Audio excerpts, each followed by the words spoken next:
Hi, my name's Sophie and I'm 16. I was diagnosed with anxiety, depression and autism spectrum disorder when I was 14 and complex post-traumatic stress disorder at 15. It was adding to my anxiety and making everyday life a lot more difficult.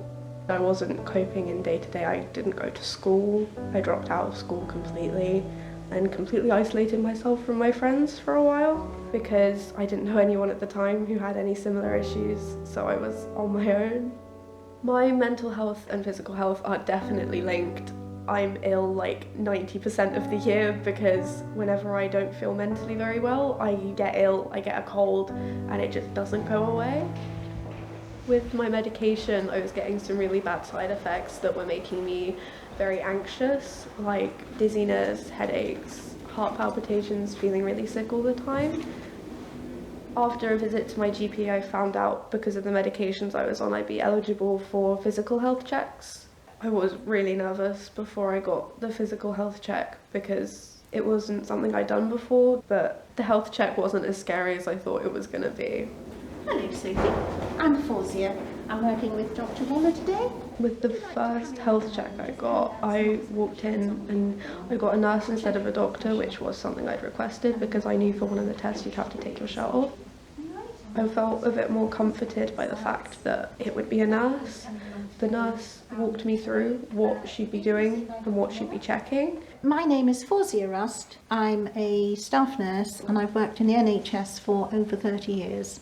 Routinely, you can expect to have your weight checked, your blood pressure checked, your pulse rate checked. You may have your height measured as well. You may have your oxygen saturation levels checked. That's called a SATS or a PCO2 test, and that will constitute a full baseline check. We might need to carry out blood tests. They were taking my blood and I'd never had my blood taken, and they were like doing an ECG and they had to like stick things to me. Patients might also then be referred on for having an ECG perhaps if they've got, for example, a cardiac presentation. Here we are, that's all done now. Physical health checks seem really scary, but they're nothing to fear. They're never as bad as you think they're going to be. It's just to make sure you're all right.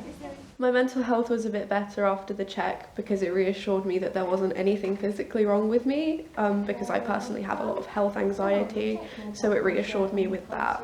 Prevention, as they say, is better than cure. Come and see us sooner rather than later so that we can help you overcome that problem. Absolutely fine, that is. That's even better than before. If you're eligible for a physical health check, I recommend you do it because it will calm any health anxiety that you have, and it's also really important to keep track of what's physically going on with you because physical illness will affect your mental health as well. I'm feeling a bit better now with my mental health and have enrolled in college to do my GCSEs and keep doing my education.